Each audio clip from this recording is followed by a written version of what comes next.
지금 뉴스에선 환율이 1,500원을 뚫네 만에 난리가 나고 있죠. 심지어 IMF 이후 최악이라는 말이 나옵니다. 이건 내 주머니 속의 원화가 실시간으로 녹아내리고 있다는 뜻인데요. 그럼에도 남들이 다 큰일 났다고 울상길 때 조용히 웃고 있는 사람들이 있습니다. 바로 원화를 버리고 이것저것 갈아탄 스마트한 투자자들인데요. 오늘 영상은 여러분들의 자산을 지킬 방법과 왜 XRP를 주목해야 되는지 알려드리겠습니다. 솔직히 지금 시장의 상황은 심각하다고 볼 수 있는데요. 실질 환율이 1,500원을 넘어서고 있기 때문입니다. 여러분, 이건 단순한 숫자가 아닙니다. 대한민국 돈의 가치가 점차 쓰레기가 되고 있다는 신호인 거죠. 실제 역사를 보면 화폐 가치가 무너질 때마다 새로운 자산이 폭등했습니다. 그리고 지금 그 주인공이 바로 XRP라는 거죠. 그렇다면 왜 다들 이 위기 속에서 비트코인도 아닌 리플을 외치는지 그 소름 돋는 이유를 지금부터 파헤쳐 드리겠습니다. 여러분, 지금으로부터 약 30년 전을 기억하시나요? 1997년 IMF, 2008년 금융위기. 그때마다 환율은 미친 듯이 튀었습니다. 그리고 지금이 딱 그때와 비슷하게 흘러가고 있죠. 외국인 자금은 썰물처럼 빠져나가고 원화는 힘을 잃어가고 있습니다. 이런 상황에서 은행에 원화 예금 넣어둔다는 건 사실상 내 돈을 태워 없애는 것과 같다는 거죠. 때문에 이제는 무조건 달러 혹은 달러 이상의 가치를 가진 자산으로 피신해야 합니다. 이건 선택이 아닌 생존의 문제로 직결될 만큼 의기라는 거죠. 그럼 여러분들은 이 얘기를 듣고 그래, 달러를 사자 하고 은행으로 달려가시는 분들 분명 계실 겁니다. 근데요 여러분, 현재 은행에서 달러 살 때 수수료가 얼마인지 아시나요? 살 때 떼이고 팔 때 떼이고 모두 합치면 3%가 넘습니다. 1억 원을 바꾸면 300만 원이 그냥 수수료로 공중분해된다는 건데요. 솔직히 위기를 피하려다 수수료 폭탄을 맞는 꼴이죠. 때문에 구시대적인 종이 달러는 이제는 답이 아닙니다. 다른 해답책을 찾아야 한다는 거죠. 그리고 그게 바로 리플사가 만든 스테이블 코인 LRUSD입니다. 이게 뭐냐면요. 1RLUSD가 정확히 1달러의 가치를 가지는 디지털 달러입니다. 진짜 중요한 건 이건데요. 미국 통화감독청 OCC의 규제를 받는 은행들이 RLUSD를 보증한다는 겁니다. 즉, 미국 정부가 인정한 달러나 다름없다는 거죠. 그럼 똑같이 은행 수수료가 있는 거 아니냐 의문이 드실 수 있지만 거의 없습니다. 스마트폰 터치 몇 번이면 내 원화가 가장 안전한 미국 달러 자산으로 바뀐다는 거죠. 이게 바로 XRP가 만들어가고 있는 혁신입니다. 자, 여기서 또한 XRP 투자자분들이 환호할 포인트가 나오는데요. 나는 달러 말고 XRP 들고 있는데 걱정하실 필요 없습니다. 사람들이 위기를 피해 RLUSD를 많이 쓰면 쓸수록 XRP 가격은 폭등할 수밖에 없기 때문이죠. 왜냐? RLUSD가 움직이는 고속도로가 바로 XRP 레저이기 때문입니다. 심지어 도로비로 XRP가 소각되죠. 그렇게 거래량이 터지면 XRP는 귀해집니다. 달러 수요가 늘어날수록 여러분의 XRP 가치는 천정부지로 솟구치는 구조가 된다는 거예요. 자, 결론은 지금 기관 투자자들이 왜 매일같이 ETF를 통해 XRP를 사들이고 있을까요? 그들은 알고 있는 겁니다. 이 경제 위기의 끝에서 살아남을 자산은 종이 화폐가 아니라 완벽하게 준비된 디지털 자산이라는 것을요. 기관들은 이미 XRP라는 방주에 올라탔습니다. 1,500원 환율 쇼크는 XRP 대폭등의 가장 강력한 명분이 될 것이라는 거죠. 지금이라도 늦지 않았습니다. 이 거대한 부의 이동에 동참해야 될 때입니다. 자, 하지만 그렇다고 해서 우리가 리플 하나에만 집중하면 되는 걸까요? 그건 절대 아니라는 점을 말씀드리고 싶습니다. 이 코인 시장에는 리플이 상승하면 그 흐름을 타고 함께 상승하는 후속 코인들이 반드시 존재하니까요. 지난 상승장에서 리플이 큰 상승을 보인 건 맞지만 사실 리플이 가장 높은 상승률을 기록했던 건 아니었거든요. 실제로 XRP가 큰 상승률을 보였던 2024년 5배가량 폭발적으로 상승했을 때 XRP보다 더 높은 상승률을 기록한 코인들이 있었습니다. 첫 번째로는 XRP와 마찬가지로 UAE 아랍에미리트로부터 투자를 받고 있는 만트라 코인입니다. 만트라 코인은 XRP의 행보를 그대로 따라가는 대표적인 종목이라고 할 수 있는데요. 이미 XRP 사용을 승인한 바 있던 두바이의 규제기관인 DFSA가 만트라와의 파트너십을 성사시켰으며 XRP와 함께 실물자산 토큰화라는 RWA와 규제 준수를 동일하게 이끄는 종목이라는 점 덕분에 XRP의 낙수 효과를 톡톡히 보는 종목이었습니다. 실제로도 두 코인은 유동성 경로 또한 같기 때문에 양 코인 간의 스왑 또한 가능하고요.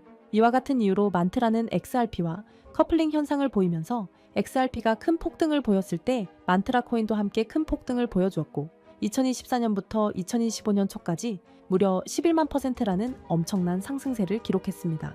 만약 여러분들이 만트라의 초기 투자자로서 이 정보를 알고 계셨다면 이 11만 %의 상승분을 고스란히 여러분의 지갑으로 가져올 수 있었을 겁니다. 게다가 불안정했던 코인 시장의 규제가 점차 명확해지고 있고 트럼프 정부 2기 출범을 기점으로 시장은 빠르게 변화하고 있습니다. 이렇듯 코인 시장은 지금이야말로 우리 같은 일반 투자자들이 지금껏 얻지 못한 수익을 경험해 볼 수 있는 길이 열리고 있다는 뜻이기도 한데요. 실제로 우리와 평범한 이웃이었던 분들이 하루아침에 억만장자가 된 사례는 적지 않았습니다.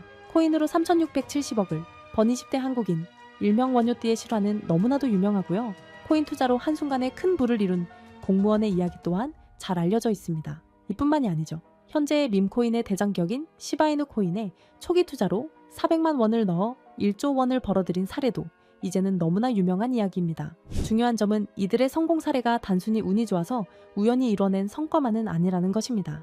이들의 공통점은 모두 저평가되어 있으면서도 폭등이 예측 가능한 종목을 찾아 누구보다 빠르게 초기 투자자로서 선점을 해놓았다는 점이죠. 그렇다면 이러한 종목들은 과연 어떻게 찾을 수 있는 걸까요? 저는 이에 대해 한 가지 흥미로운 사실을 발견했습니다. 해외의 저명한 분석가들과 월가의 현직 퀀트 트레이더들 모두가 이러한 저평가 폭등 종목들에 대해 한 가지 공통된 의견을 내놓았다는 것인데요. 자, 그래서 오늘 내용은 그 어떤 유튜버들도 그 어떤 기관의 보고서에서도 쉽게 볼 수 없는 정말 중요한 내용을 말씀드리는 만큼 오늘 영상만큼은 꼭 집중해 주시기를 부탁드리면서 이야기를 시작해 보겠습니다.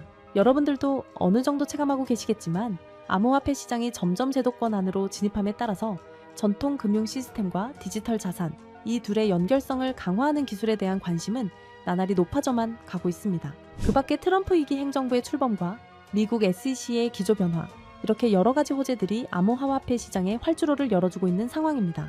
이제는 투기 자산이 아닌 국경을 초월한 결제 시스템까지 침투해서 암호화폐가 활용되는 시점에 블록체인과 전통 금융 시스템을 연결하는 것이야말로 진정한 암호화폐 시장의 개방이라고 할 수 있겠죠. 때문에 이러한 암호화폐 시장 개방이라는 키워드 이면에는 단순한 암호화폐 수용이 아니라 전 세계 금융 시스템의 패러다임까지 바꾸려는 거대한 큰 그림이 숨겨져 있다고 볼 수 있습니다. 그리고 이러한 상황 속에서 앞서 말씀드린 미국의 대형 기관들과 월가의 수많은 트레이더들은 모두 한 가지 테마에 주목하고 있었습니다. 그 테마가 바로 오늘 영상의 핵심 내용인 ISO 2002라는 국제 표준입니다. 이 단어가 여러분들에게는 조금 생소하게 느껴지실 수도 있는데요. 간단히 말씀드리자면 글로벌 금융 메시징 표준, 즉 은행, 금융기관, 결제 네트워크 간의 데이터 교환을 표준화하기 위해 설계된 국제 규격이라고 이해하시면 됩니다. 쉽게 말해 전 세계 금융기관들이 이제부터 서로 다른 언어를 쓰지 말고 하나의 공통 언어로 송금하고 결제하자 라고 약속한 체계인 거죠. 국제금융거래는 매우 까다롭고 시스템마다 기준이 다르다 보니 과거에는 국가 간 송금이나 이동 과정에서 종종 문제가 생기고 심지어 거래가 중단되는 사고도 발생하곤 했습니다. 지역마다 그리고 시스템마다 서로 다른 표준을 쓰다 보니 의사소통 오류가 많았던 겁니다. 그래서 이 문제를 해결하기 위해 등장한 것이 바로 ISO 2002 국제금융 메시지의 통합 표준입니다. 지금 전 세계는 암호화폐와 전통금융 시스템의 본격적인 융합이라는 과제에 집중하고 있습니다. 그리고 바로 이 시점에서 ISO 2002가 그 연결고리 역할을 하게 되는 것이죠. 먼저 전통금융 시스템이 암호화폐와 연결되기 위해 필요한 핵심 조건이 있는데 바로 송금, 결제 과정에서의 데이터 호환성, 투명성, 그리고 표준화입니다. 즉 서로 다른 시스템이 하나의 글로벌 결제 네트워크가 되기 위해선 같은 언어로 대화할 수 있어야 한다는 뜻입니다. 현재 블록체인 기반 결제 시스템의 중심에 있는 스테이블 코인 또한 엄격한 ISO 2002의 표준을 반드시 따라야만 거래가 가능해진다는 점입니다. 기존의 코인 전송은 누가 누구에게 얼마를 보냈다 정도의 단순 정보만 담겼지만 ISO 2002는 송금 목적, 최종 수치인 상세 정보, 중개기관 정보 등 방대한 데이터를 포함할 수 있다는 것이 큰 강점이죠. 심지어 각국 중앙은행이 개발 중인 CBDC 또한 모두 ISO 2002 표준을 기반으로 설계되고 있습니다. 그리고 세계 최대의 자산 운용사 블랙록이 공격적으로 투자하고 있는 실물 자산 토큰화, 일명 RWA 시장 또한 부동산, 채권 등을 토큰화하기 위해선 기존 금융권과의 호환성이 필수이므로 ISO 2002가 RWA라는 차세대 금융의 인프라 표준을 따르고 있는 실정입니다. 게다가 전 세계의 중앙은행들 뿐만 아니라 현재 가치 약 10조 원으로 추정되는 서클이나 미국 최고의 암호화폐 커스터디 기업 비트고 등도 은행 인가와 금융 라이선스를 준비하며 ISO 2002 국제 표준을 준수하기 위해 천문학적인 투자금을 쏟아붓고 있는 상황입니다. 이렇듯 투자나 시장 분석 관점에서 ISO 2002 테마는 이제 선택이 아닌 생존과 채택을 위한 필수 조건이 되었다고 봐도 과언이 아닐 겁니다. 실제로 리플 또한 지난 대선 이후 엄청난 폭등을 할 수 있었던 이유가 리플이 업계 최초로 ISO 2002 등록 관리 그룹에 포함됐고 리플의 결제 네트워크인 리플렛 또한 해당 표준에 맞게 설계해 왔었기 때문이라는 점입니다. 자, 그렇다면 ISO 2002의 영향력은 정말 리플에게만 그칠까요? 실제로 ISO 2002의 영향력은 XRP에만 국한되지 않습니다. 지난 ISO 2002가 시장에 처음 언급되었던 2021년 폭발적인 상승률을 보인 알고랜드와 퀀트코인을 대표적인 사례로 들어볼 수 있는데요. 금융기관, 규제 준수 측면에서 ISO 2002의 적합성이 거론된 알고랜드는 2021년 한 해 동안 1000%, 무려 10배 이상의 폭발적인 상승률을 보였고 여러 블록체인과 금융망을 잇는 인프라 제공자로서 ISO 2002 호환 후보로 거론되었던 퀀트코인은 무려 2700%, 즉 27배라는 놀라운 상승률을 기록했습니다. 이 두 코인의 상승을 보면 알 수 있듯이 ISO 2002가 본격적으로 시장에 도입이 되면 향후 시장에 가져올 파급력은 더 강력할 것이라고 전문가들은 전망하고 있습니다.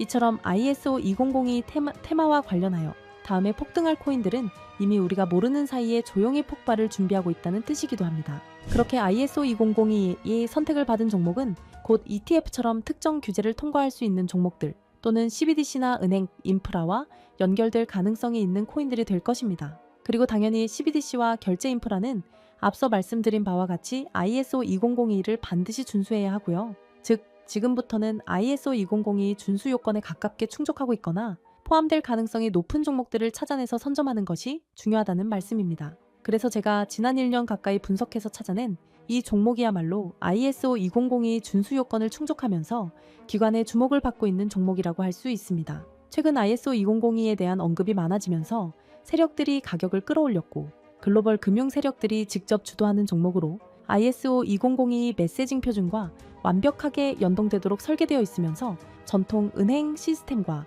블록체인 결제를 실시간으로 연결하는 코인입니다. 심지어 최근 비밀리에 진행된 라운드에서 블랙록과 피델리티 등 글로벌 헤지펀드, 그리고 기존 금융권, 엘리트 세력이 조용히 지분을 확보했다는 소식도 들리는데요. 때문에 월가 내부에서조차 프로젝트 레이트라 불리는 이 프로젝트가 공개되면 기존 금융 인프라를 대체할 숨겨진 연결망으로 자리를 잡을 것이라 예상되고 있습니다. 또한 국제 송금과 기관 간 자산 이동이 이전과는 전혀 다른 속도로 자동화될 것이기에 폭발적인 잠재력이 있을 것이라 전망하고 있는데요. 하지만 지금은 거시적인 시장 상황에 맞춰 조정을 받고 있는 상황입니다. 그래서 오히려 아주 적절한 타이밍이라고 볼 수 있는 것이죠. 때문에 전문가들은 현재 시장의 거시적인 불안 요소가 일부 해소되고 본격적인 ISO 2002의 도입이 시작될 경우 폭발적인 잠재력을 보여줄 종목이라고 전망하고 있습니다. 이 종목 아직 대중들에게는 잘 알려지지 않았습니다. 그만큼 시총도 낮고 가격도 저렴한 편이기 때문에 리스크 측면으로 봤을 때도 충분히 메리트가 있는 종목이라 생각합니다. 다만 제가 지금 코인명을 가려놓았는데 이 영상에서 코인명까지 함께 공개해드리면 좋겠지만 유튜브 정책상 특정 코인명을 직접적으로 언급할 시 제재와 경고를 받게 되어 있어서요. 이러한 이유로 부득이하게 비밀 보장을 위한 저의 스터디방에서만 공유를 해드리고 있습니다. 정보를 받아보시는 방법은 어렵지 않습니다. 이 영상 하단에 제목을 한번 클릭하시면 설명란이 나오면서 더보기 버튼이 보이실 텐데요. 더보기를 누르시면 파란색의 링크가 나옵니다. 클릭해서 들어가시면 간단한 설문이 나오는데 10초밖에 안 걸리는 간단한 설문이니까 작성하셔서 제출해 주시면 해당 종목에 관련된 분석 자료들 전부 보내드리고 있습니다. 그리고 컴퓨터로 영상을 보시는 분들은 영상 하단에 있는 더보기를 누르시면 마찬가지로 파란색 링크가 나오니까요. 참고 부탁드립니다. 저는 여러분들에게 금전 요구나 멤버십 가입 요청을 절대 하지 않습니다. 오직 유튜브만 하기 때문에 사칭 피해 각별히 조심해 주시길 바라고요. 끝으로 한 가지 말씀드리고 싶은 부분은 시장의 원리를 이해하지 못한 채 투자를 한다는 건 자칫 어설픈 투자의 길로 빠지기 쉽다는 점입니다. 즉, 내가 충분히 이해한 정보 내에서 투자를 해야 한다는 것이고 내가 왜 그 종목을 샀는지, 어떤 판단으로 샀는지가 그만큼 중요합니다. 그리고 그 매수 요인이 변함이 없다면 그때는 믿고 기다려야겠죠. 제가 이번에 집중적으로 분석한 ISO 2002 메타는 그런 부분에서 충분히 부합된다고 생각합니다. 오늘 영상은 여기서 마치겠습니다. 긴 시간 시청해 주셔서 감사합니다.